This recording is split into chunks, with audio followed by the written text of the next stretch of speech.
What's up there, YouTube friends? Chetter here, back with another video. Hope you're doing well. I hope you are having a good start to the new year. Happy 2025 to you. Happy January 1st. I hope it started off good for you. I tried to make it a good start by going to see a new movie. I saw Nosferatu, as you can tell by the thumbnail of this, and this will be a quick review of Nosferatu. Nosferatu is the fourth movie directed by new modern filmmaker named Robert Eggers. Maybe I'll have a picture of him here. But anyway, Robert Eggers, he makes good movies. His first movie is called The Witch. That is probably my favorite modern horror movie. I love that movie. I'd probably give it, an A+. I don't think I'm set on an S for it, but it's right on that cusp. It's so close. I really love The Witch. This video, I'll be focusing on Nosferatu because it's a new movie. And you're probably going to be asking, should you see the movie or not? That's what I'd like to talk about in this video. I'll come right out of the gates with it too and discuss my score and do I recommend this movie. I would say recommend-wise, it's kind of mixed, okay? I'm a bit mixed on this movie.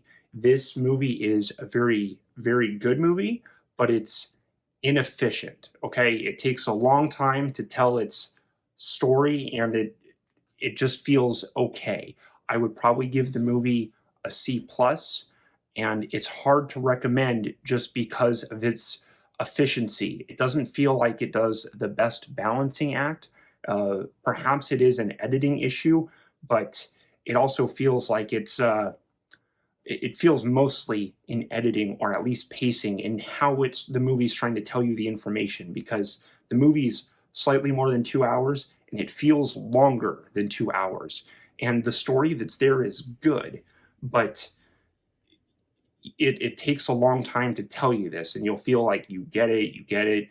You're kind of just seeing the same thing over again. So it's a little hard to recommend this movie because it's both very good and it's a little...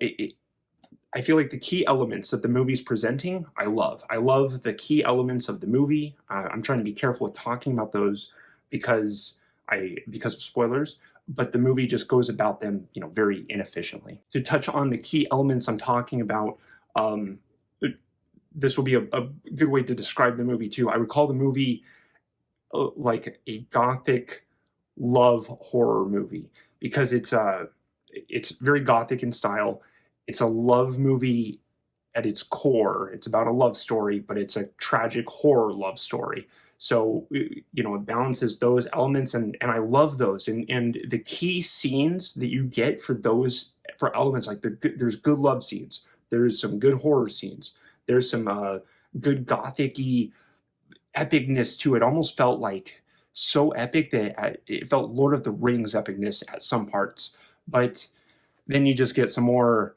I don't want to say throwaway information. It just feels so, I have to use the word inefficient because it just feels like it doesn't know how to pace things in an exciting way. It always feels like it's brooding. And even when it's built up to what it's built up to, it always feels like it's brooding. And it's like come on, unleash the beast here, it go harder, and it goes hard, but it's the pacing, okay? It's not the information that you get, it's the rate and the manner at which you learn the information.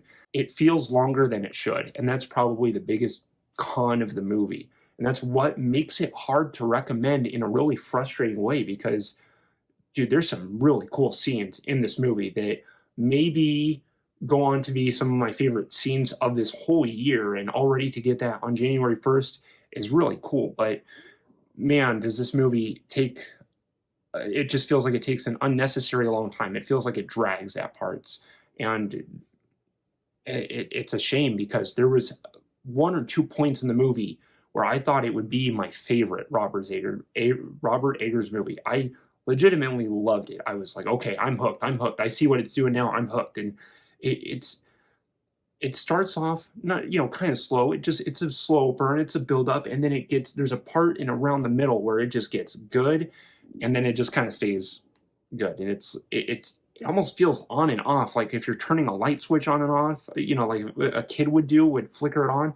Like, oh, it's on. Oh, now it's off. Oh, now it's on. Now it's off. The movie feels like that.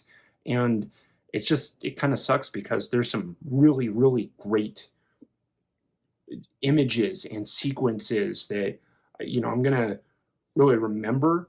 But at the same time, it doesn't leave the strongest impact, just, I guess, in the rate at which you're fed the information. So, um, I mean, it feels like Robert Eggers just doesn't want to make standard horror movies, and I get that, and that's part of why I love him because he makes something outlier, but it also feels like he takes away from some of the potency of some of the material that he works on. I felt this way with his second movie called The Lighthouse too, where I feel like he should lean in to the genre aspects more. I think he should keep everything in that he has, for the most part, trim it down, but keep the elements there. And then he just needs to focus on the potency more because the climaxes don't feel the most climactic. I got that in The Witch, but in The Lighthouse, I felt a little underdelivered. And in this one, it delivers, but it just is it's the rate at which it delivers. It's really, really inefficient. And it's like if you eat at a restaurant and you get good food, but the service is a little slow, right? You're like, man, this food's good, but it's hurting my tip rate because the service is slow. And they're still very friendly, and you know what I mean. I hope you know what I mean. I hope I'm making a proper analogy here to convey that I like what's in this movie. I just wish it was told in a more potent way. I feel like you can refine this way. I feel like The Lighthouse was a bit more refined, and The Witch especially. He showed exactly what he needed to show at the rate at which to show it. And this movie breaks that. It feels like it takes advantage of you just wanting... it's taking advantage of your time. It feels like that. It's just going to meander in its story. And I, as a film fan, I like when movies meander a little bit, but this was too redundant. It was just rolling around in its redundancy a little bit, and it felt like I got it. We got it. Just get to the scary stuff, right? And some of it has scares in it, but I wanted it to go harder and a little quicker. So it's still really good. It's still a good movie. I just have trouble recommending it. It's a C plus to a B minus for me. I'm probably going to give it a C plus because there's other movies really just as good as this that have key scene. A movie, it's a very different movie, okay, but a movie I feel very similarly about is Interstellar, directed by Christopher Nolan. I know that one's really popular, and I think it's good, but same way, right? I'm C plus to B minus for me. So it's I just have some key problems that stop my enjoyment. But anyway, I do think this movie's not a bad watch. If you go and watch it, you won't regret your watch. You'll actually like things in it, but at the same time, I feel like you would say what I'm saying and agree with me that it could be told in a bit more of efficient manner. So hopefully, I do want to see more from Robert Eggers. I'm always going to go see his movies in theaters. I know I missed The Northman, but I'm always going to try and support him. He's one of the best working directors right now. If you haven't seen any one of his movies, I highly recommend to go check them out. Nosferatu is the one that you don't have to rush out to see, okay?